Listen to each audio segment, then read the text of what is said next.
Welcome back down the branch.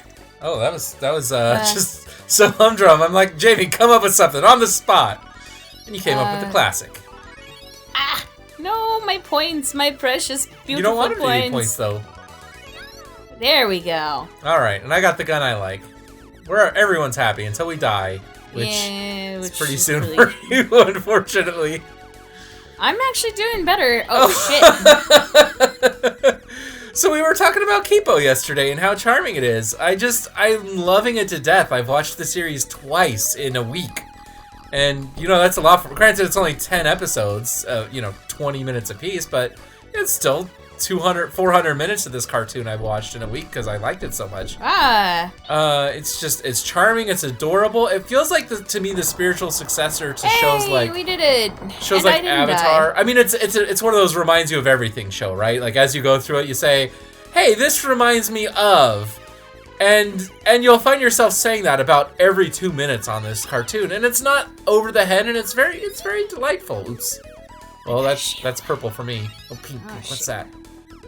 No! Sorry. Come on, change colors again. Okay, what's blue for me? Abadi Abadai. Oh, speed up. Okay, speed up. Duh. That's what we heard before. Were those not hittable? What's going on with those guys? I couldn't hit them. Anyway, yeah. So I love its social progress bents. I love the fact that it's not. I don't know how to describe it. I love the refreshingness of Kipo. Kipo is Vash the Stampede. It kind of reminds you of Trigun. Okay. That's everything. Again, everything about that cartoon. Okay, that's how I get my TwinBee. Is the greens. So. Okay, let me see what this silver is. Silver is the gun you don't like. Sorry. Oh. Well, whatever. So the thing that reminds me about Trigun is like, Kipo's always trying to find the peaceful solution to everything no matter what, and violence is always her last resort. And even like conflict is her last resort, like non-violent conflict, or just she wants everyone to get along, and she has these great ideals. So screwed health-wise. Yeah, we are.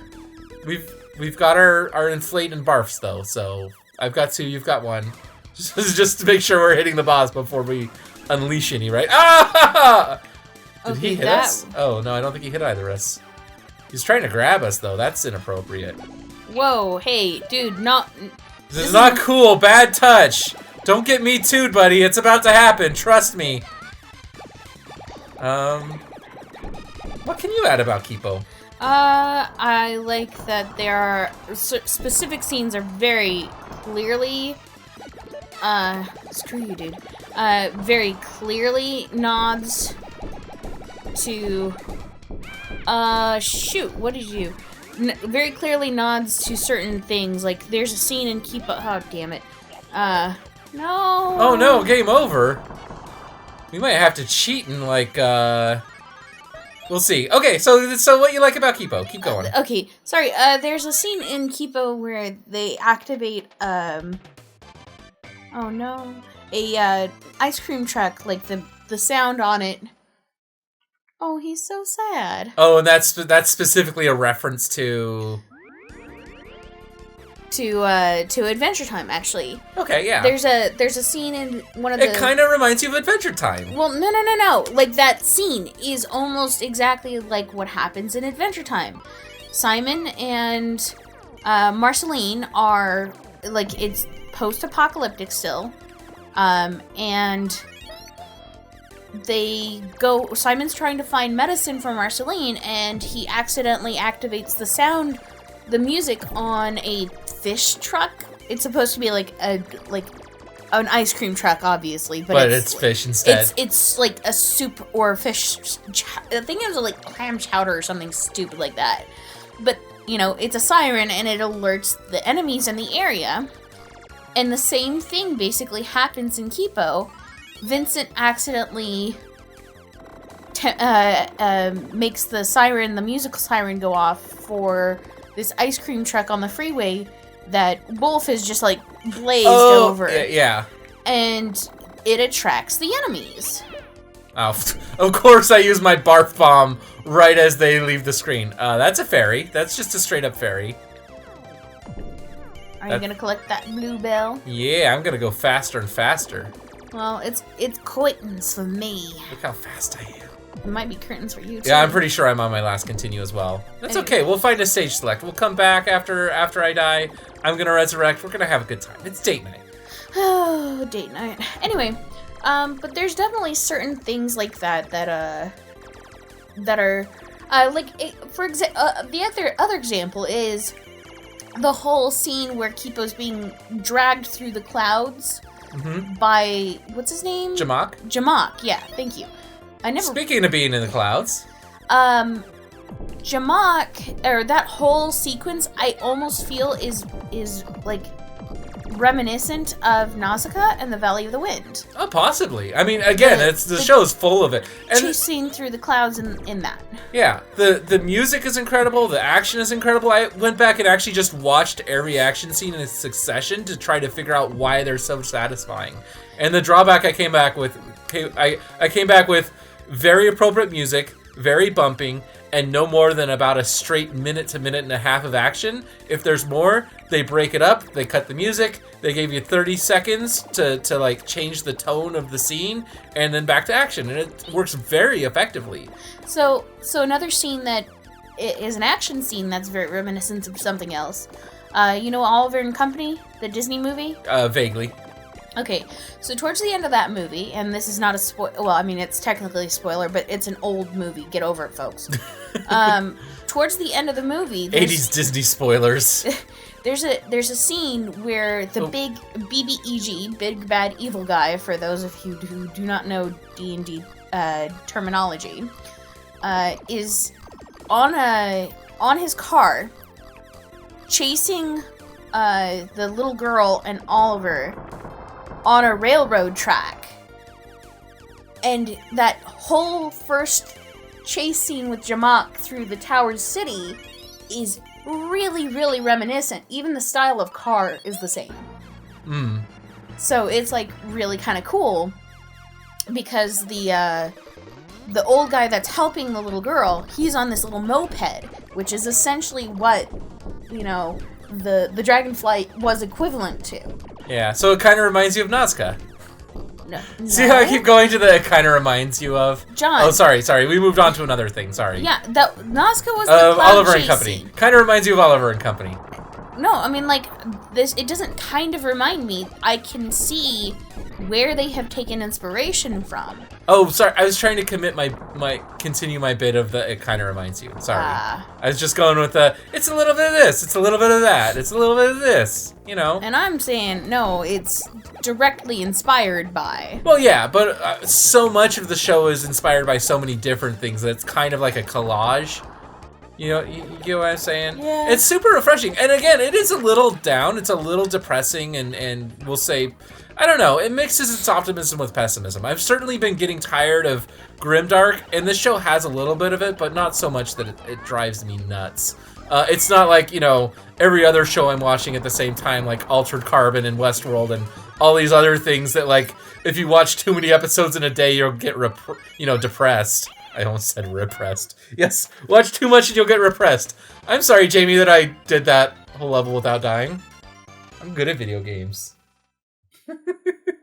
You can't see it at home, but I can assure you, one of Jamie's fingers is very well raised above the Not other. just one, mother... I mean, it does feel like the game is easier by myself than it is with two people because there's just less on the screen to deal with. And they might actually cut enemy spawns, too. Ooh, I need to get more speed back. I'm slow. I just don't like shmups. I'm not good at shmups. Shmups are not my forte, yo. But the Kirby level with the shmup, you like that one? I mean, but that's different. That's one level of it. I was fine for one level of this. That first level, very fun. Jamie was very satisfied with that first level. But I am not. There's health over there if you need it. After that first level, though, it was like your brother came in and found us playing and just kind of ruined the fun. Don't even get me started. Like, okay, so when I am a Sega girl. I grew up with Sega. That was my predominant game system. I've gotten some of my games back. I've gotten most of Vaughn and Jason's collection. well, I shouldn't say most of. I've actually gotten a small portion of their collection. They had way more games than me. No, and those are, just to be clarified, your two youngest brothers. Yeah. Who you they're you were almost like triplets together as far as how you were raised. Well, we were like same school age. Like, I'm only 8 months older than them. Oh yeah, you graduated the same year, yeah. Yeah. Yeah, and so that's what I mean by you kind of got, like, you were almost effectively triplets, even though you weren't quite as close to those two as they were with each other. You were still really close siblings. Being forced to share a room until you're in high school will kind of do that. Hey, I had to do that with my brother Daniel. Yeah, but your room wasn't a 10 by 10 space. Oh gosh, this is trippy, creepy, grossy life force going.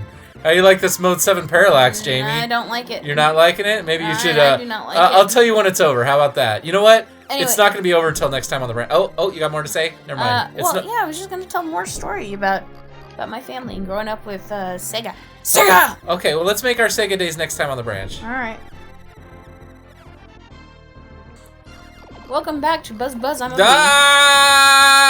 bullets everywhere. Sorry for starting the episode that way. I clearly paused at the exact wrong time. Oh my god. This game is definitely... Oh, there's some health. Well, I'm full. Oh. There's definitely more hell of bullets. I also had a shield before. Gotcha. Anyway, so Sega. Sega, yeah, you were a Sega girl. Everyone was Sega. Girl. So in my house, because we would all fight, we each had our own Sega. That's just so crazy to me. I know. I've told you how, my granny spoiled us a little bit. Like, a lot. Yeah, at our house, we got the second console when it hit $100. Like, we got our second NES when it was $100. So, because our parents were divorced and we had to transfer the consoles back and forth, so when they got cheap enough, one of our parents would just buy the other one. So yeah, Super Nintendo, when it hit $100, we got another one in the house. So, are you gonna let me talk and you'd play the game? No. And let me talk? Are you telling me to shut up and dribble? Yeah, that's racist. I am. I'm telling you to shut up and play your damn game. Anyway, so, as I was saying before I was so rudely interrupted. You were not interrupted. I was in fact interrupted, and you just did it again. Anyway, we each had our own Sega. We each had our own Sega games. And when you buy a Sega, JB? I'm sorry to interrupt you yet again, but this kind of deserves your attention. This is goofy. Maybe it's a little smashing. Okay, sorry, back to Sega. I just had to draw attention to this boss. Okay, so Sega used to bundle their systems with a game, right? Mm-hmm. I think a lot of game consoles still do that. Mm-hmm. But the games we had multiples of were Mortal Kombat, Sonic, and I think Street Fighter? Okay, that's a good set of games to own, for sure. Yeah, but when you own 5 copies of them... Oh yeah, because it wasn't just you and your brothers that each had a Genesis. All of your other older siblings also had their own game system. No, actually, Angela had her own system. Robin, I don't know, because Robin... Well, that's a topic for another time, and that's a little bit more personal. Oh no! Game over! Okay, we're gonna have to pause and see if there's a stage select, because we gotta get back there, right? Woo! Okay, Meredith, so give this to the gamers. We went in, we tried all the cheats, and the cheats don't work. I guess they took them out of the Switch version. So, sorry gamers, this accidentally got tacked on to the end of the 3rd episode. We just had a little extra long episode. So, TwinBee is over because Nintendo decided that Konami couldn't put in all the cheats. I don't know why, but... The cheats! TwinBee's over unless someone can tell us in the comments how to get Stage Select to work. Because I've tried every cartridge version of it and everything I can find online. So if you can get Stage Select to work, you can be on the Branch's hero. Otherwise... Bye, guys. Next time on the ranch. Next time on the ranch. Alright. Gotta go to the bathroom.